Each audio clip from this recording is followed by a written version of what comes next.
Namaste. Welcome, beautiful souls. Welcome back to my personal journey through the Tarot de Marseille in 2024.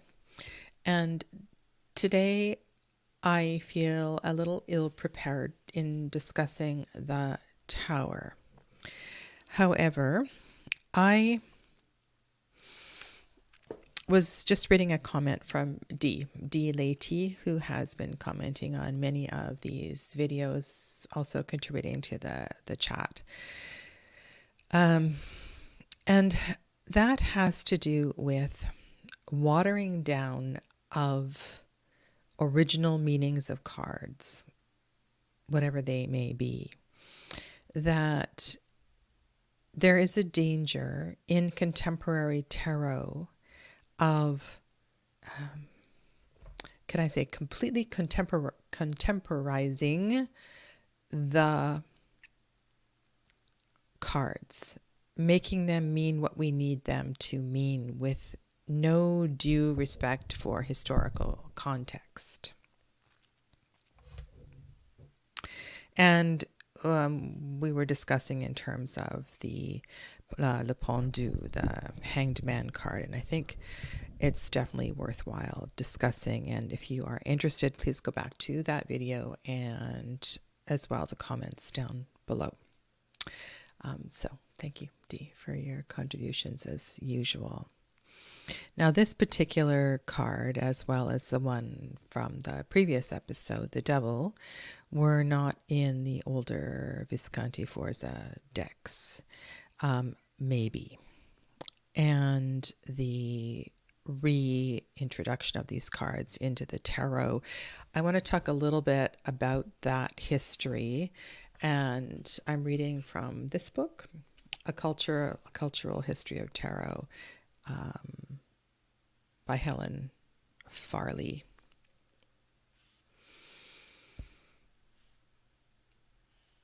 All right. The oldest, and this, if you do have this book, this is on page 84.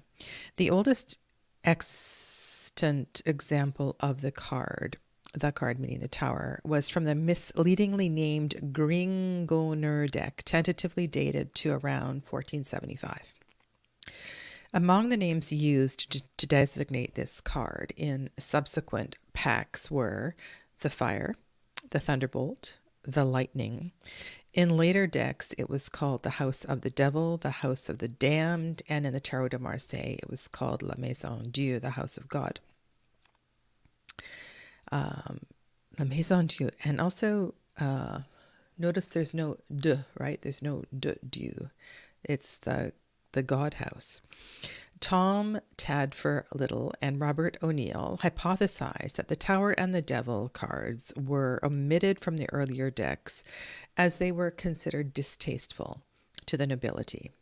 It is difficult to imagine the nobles of northern Italy courts comfortable enough with death, and the Hanged Man cards would be too sensitive to endure the implications of the Devil and the Tower.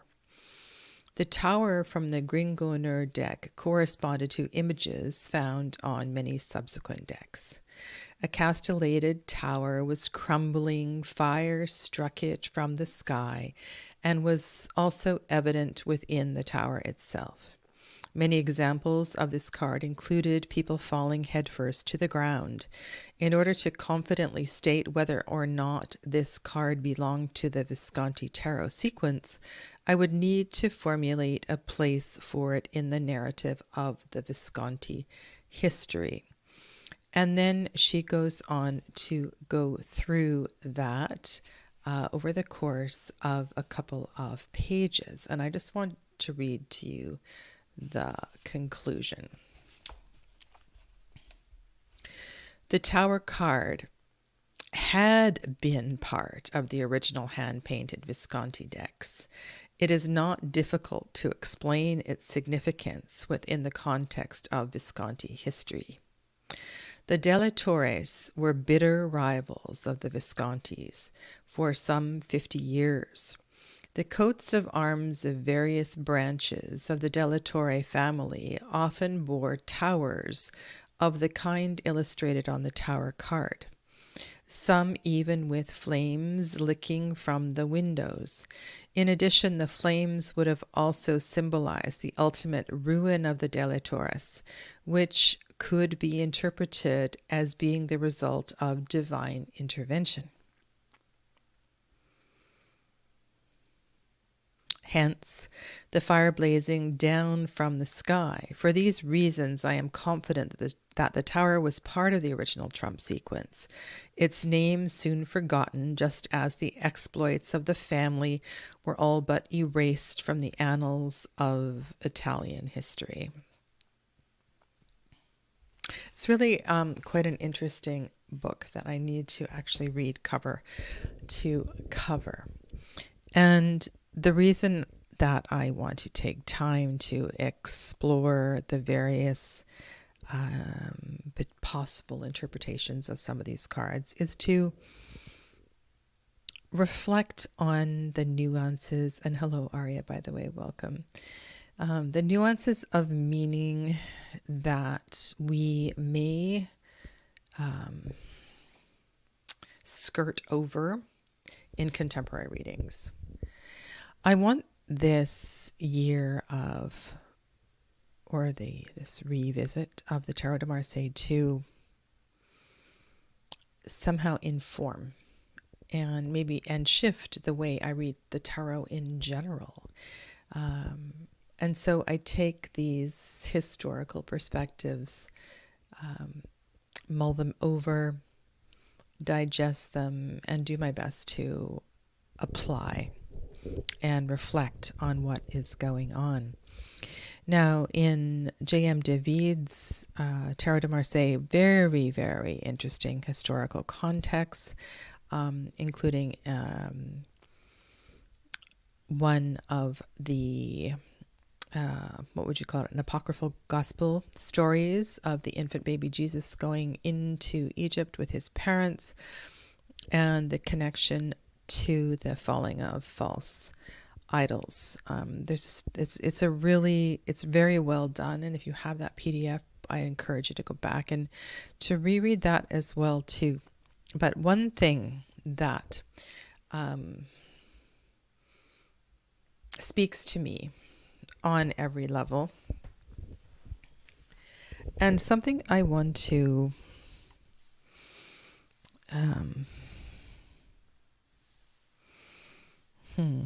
I'm not quite sure how I want to say this.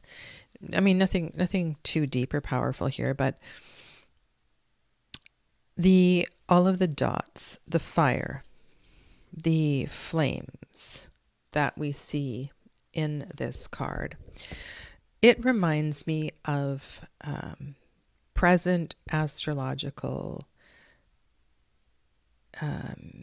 readings that we are hearing now about solar activity and how the solar activity influences. It's funny because in general astrology, we're not paying attention to solar flares, the effects of comets and things like that. And in the time of the tarot, astrology was what was visible to the naked eye. It was not something, maybe it was something we read at a certain period of time, or we certainly heard it on the streets. Maybe it was, maybe there was a astrologer who spoke publicly in a square. But I feel that more than now, humans watched the stars. They watched the cosmos, and they were aware of solar flares, and they were aware of how the light show overhead was shifting and changing on a daily basis. And it wasn't unusual to watch the stars overhead. It probably was a lot easier to watch the cosmos overhead because of no electricity. So when I look at these cards, I'm reminded of a different relationship with the sky.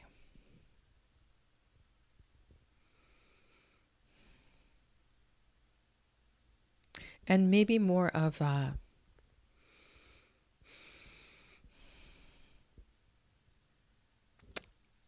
I need to pay attention to what is going on overhead in order to keep my flock alive, in order to go about my business in the marketplace tomorrow. And I am sure that there was tremendous fear as well, too, in the power of the cosmos, as is also honed in through some contemporary religions as well, too. So in that way, some things have not changed. But the piece that is kind of special for me is the human connection to the cosmos.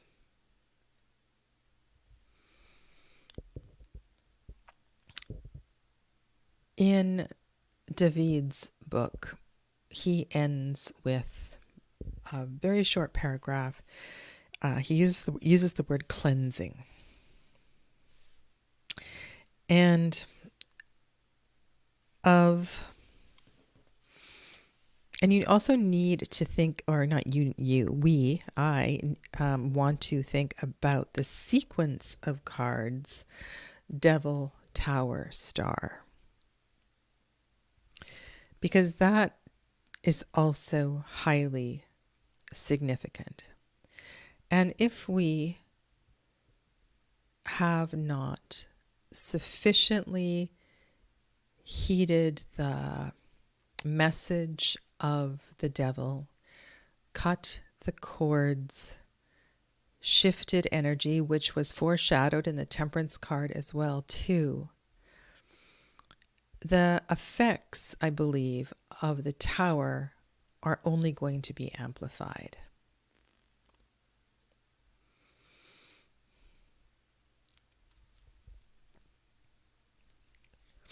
Whether you had some sort of a caliper or sextant or scope of some kind to deepen your connection, you would have been aware of what is going on in the stars and the pattern of the stars. And the reason I mention this is I find the idea that this card comes out of the blue is total BS. Regardless of its contemporary interpretation, we can think about this in terms of climactic change. We are fully aware of the patterns of hurricanes, seismic activity, the power of God and nature, and how it is changing the face of our world. Now, this all may not be public knowledge, complete public knowledge to everyone in our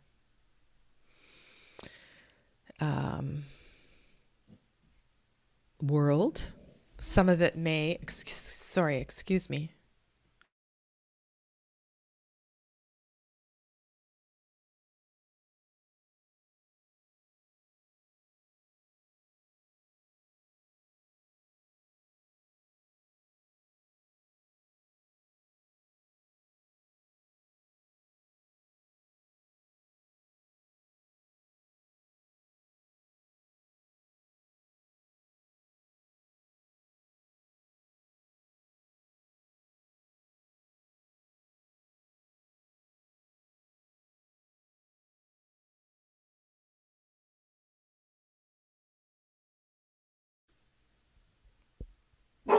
Sorry, I just had someone walk in front of my window and the dogs went crazy. The table was shaking. There is foreshadowing. There is foreshadowing. There is information that we have about major shifts like this. And when I see this card in a reading, it invites me to ask how present, how mindful, how aware, how connected someone is being of their circumstances. And there is a great lesson that is unfolding here, and its degree of, shall we call it, tragedy is dependent on a number of varying factors. And if we are focused on the me, and the woe is me, then of course we're not going to see the big picture of all of this, and we may not have seen it coming. But for those who read tarot regularly and are doing their own self-healing and self-work, I think this card can almost come as a relief in that, yes, here we are, here I am at this place where now, finally, it can all come down. And so, like some other very challenging cards in the tarot, I really see this one as a blessing. Now, let's turn to some of these cards specifically and look at some of the details. Okay. In this Minchiati deck that I have here, there is something that is missing.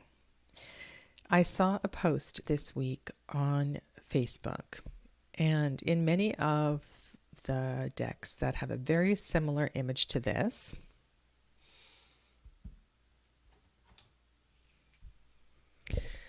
there is what looks like an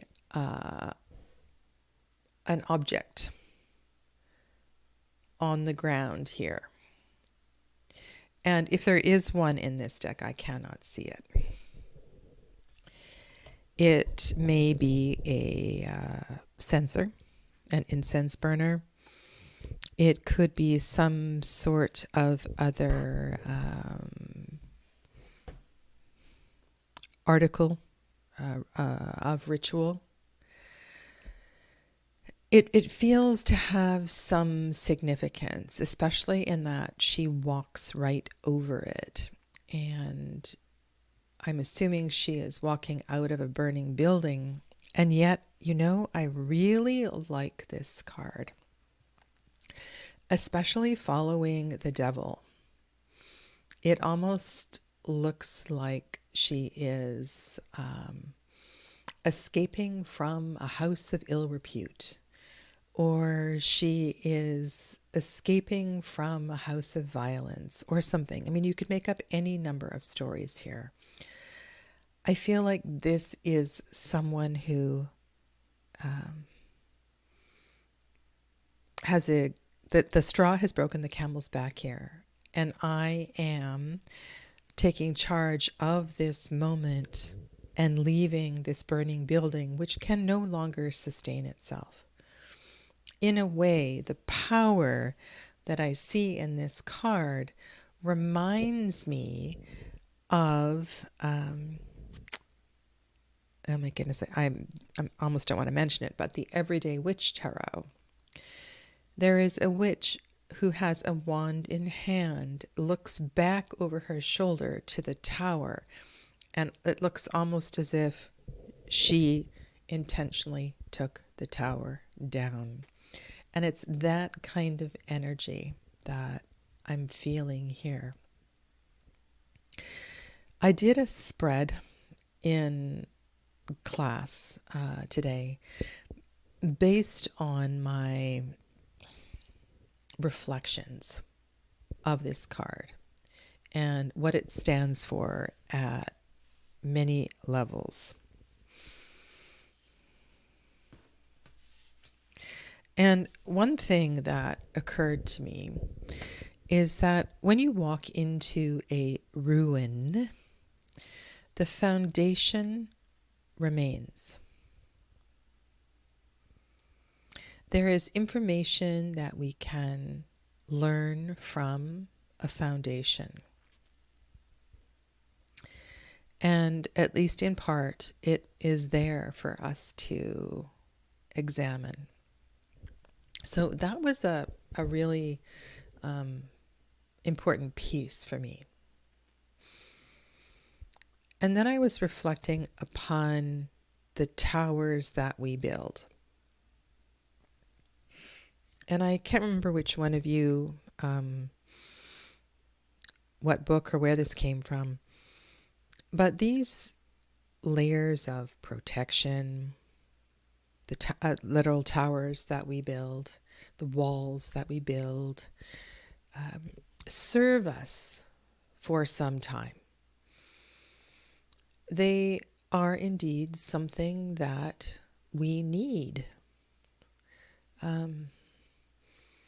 They give us a safety, a security. They help us. They provide space for reflection. A whole number of reasons why they may be built.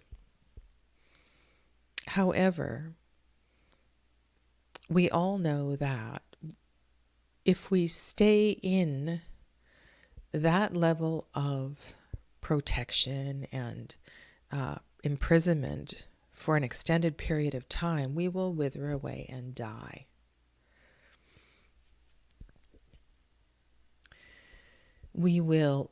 Our fire will dim. And so there's this interesting correspondence or reason why the fire appears to come from the outside. And I wonder if it's almost like we call the fire in because ours has become too dim. And this might not resonate with any of you, but when we stay locked away in our towers, our vital life force, our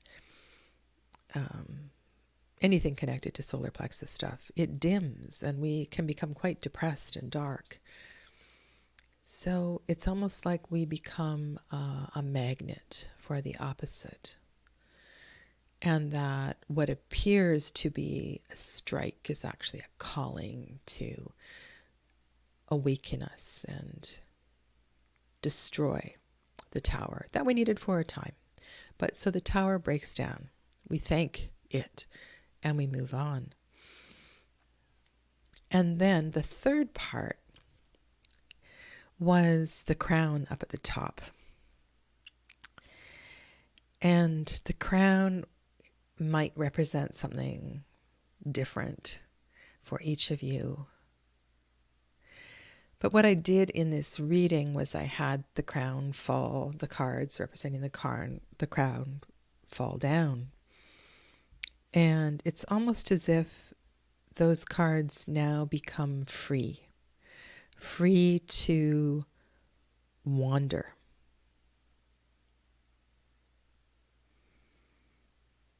You know, they no longer want to be up in the tower. They need to be out in the world, living life. And in my reading, I did 2 cards up at the top. I had 2 knights that fell down, and I could just see them going out into the world now to wander. And it was a really beautiful insight. And so that as we journey from the bondage of the devil to this tower becoming a a freeing of that, especially if we don't begin the process in the devil, then all of a sudden we have this space and freedom in the star card.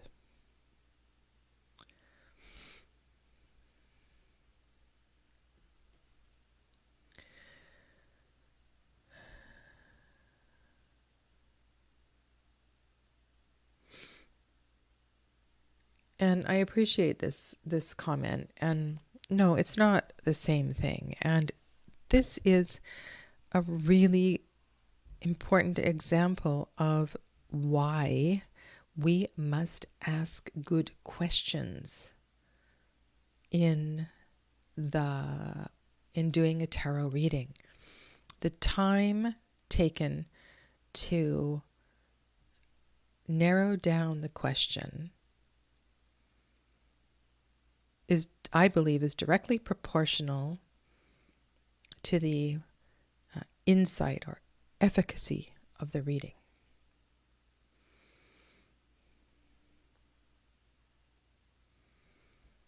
I want to also read you something from this little tiny book that comes with the Noble Tarot, which is a surprisingly spiritual little book. The flame which bursts from the top of the tower to join the three spheres of existence indicates that the person accomplishes this total conflagration on his own. We are dealing here with immanence. When the being is ready, life follows. This experience confers in general two gifts: disappearance of fear and death, and a total confidence in the unconscious. One no longer doubts. The individual has passed during his lifetime to the other side of reality as he knows it. This certitude is a source that vivifies daily life. Since Trump 6, the lover, the skies depicted on the trumps have been empty, and from now on they will be inhabited.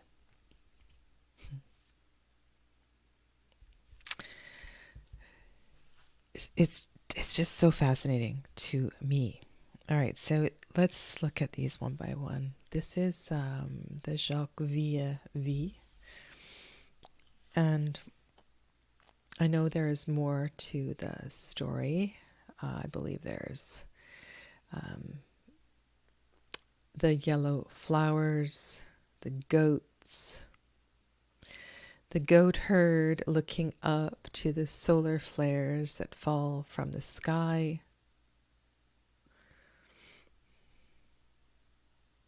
And I can only imagine the fear in perhaps an uneducated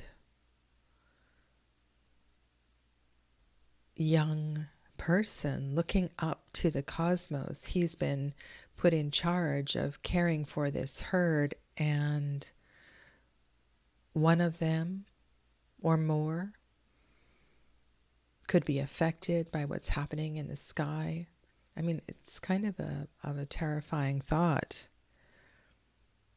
let alone his own self-protection. But I think there's a clue. There's a clue in this card, and I don't know that I've seen it written about. Notice the purple robe.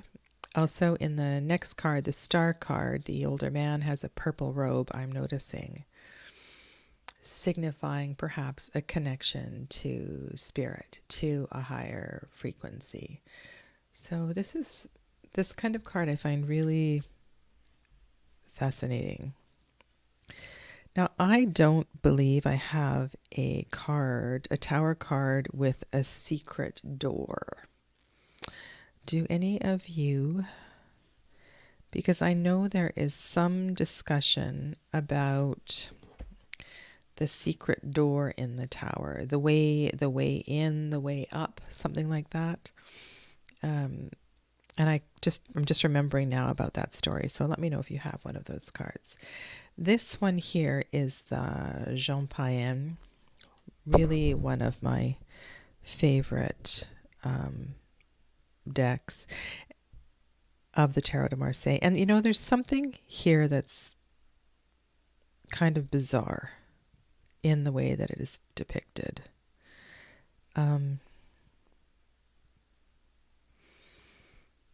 Because look at the green on the right. It almost looks as if the person on the right is escaping from a subterranean cavity in the tower, that they are below the earth. Something funny going on here. Let's go to Dee's comment. Cheryl Smith, Tarot Heritage, mentions that the tower always follows the devil to indicate destruction of our false and limiting beliefs, liberation from evil and negative situations. And so, yes, liberation is one of the words that we often see. And this may just be perspective. And I know perspective is a funny thing in the Tarot de Marseille. And you can see it a little bit differently here. And what is that object above the head of the figure on the right?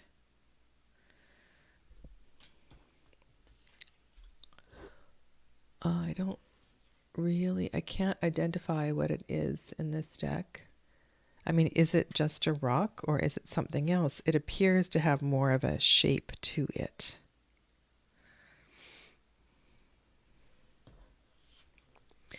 And this is from Tarot of the Master, Il Naibi, the Vachetta deck. This is the Il Meneghello version.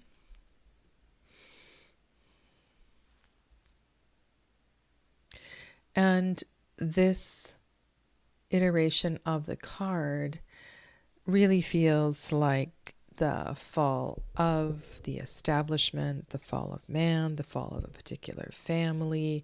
You actually see that there is that death has occurred here.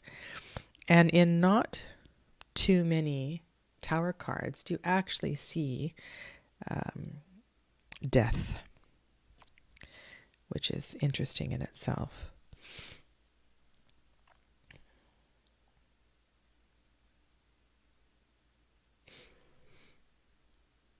I don't know. I feel like I am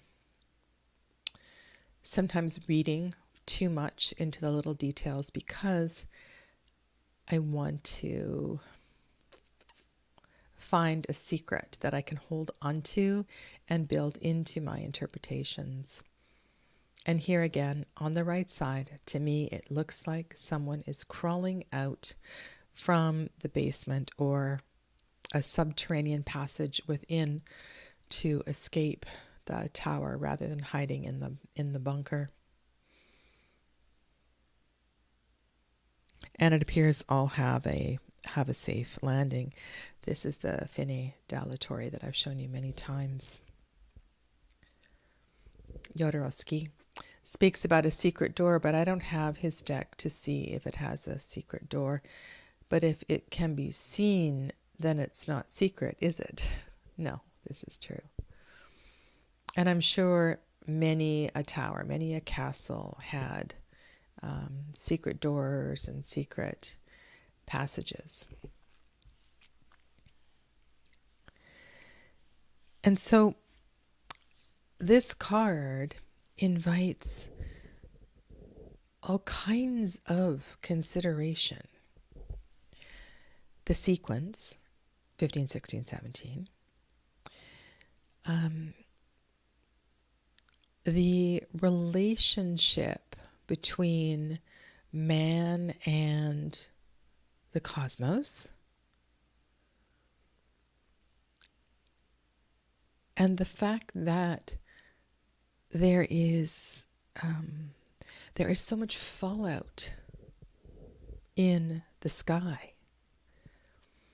And however you perceive that fallout, whether it is metaphorical or it is solar flares, or energy of some kind, you can read a very charged environment.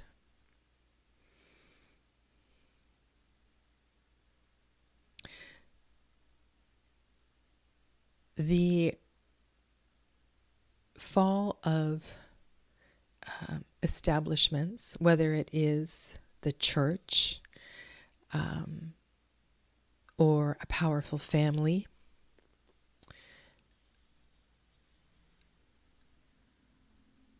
I think it's a brilliant metaphor for the towers that we build as individuals. And when we are reflecting on how community or the world or politics is influencing our lives at some time, I think this is a perfect time to hold up the mirror and look within as well. Because what is happening out in the world, there's always a reflection, right, at home that we can use to examine and deepen our understanding. Yes, right, the priest tool. So, I mean, take from this what you will, and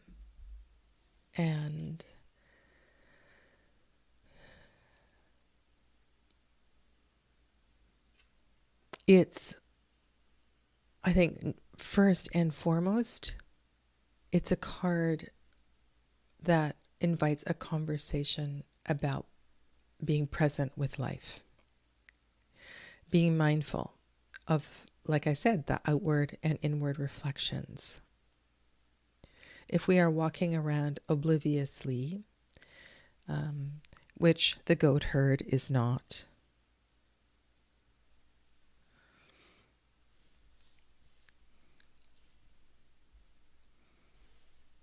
I don't know. It's going to have a lot different effect. So let me know what your biggest connection with this card is. And I think there's so much here. It's not a card to be feared in any way. It's, like I said, it's taking down something that you may have needed for a while. So there's no need to berate yourself for the destruction of that. What you can celebrate now is this newfound freedom that you have. And what was the word that Cheryl Smith used? Liberation, right? Liberation from something that held you back. And you might want to call it evil, you might want to call it a negative situation, but you were in that for a reason, for a time, for a lesson, or for some reason. But now is not the time to remain, right? Now is the time to find that new space and move towards the next card of healing. So thank you for your contributions, and I look forward to everything else that comes back in after the fact. And thanks to Dee and Aria. Have a lovely rest of your day, and I will see you soon. Take good care. Namaste.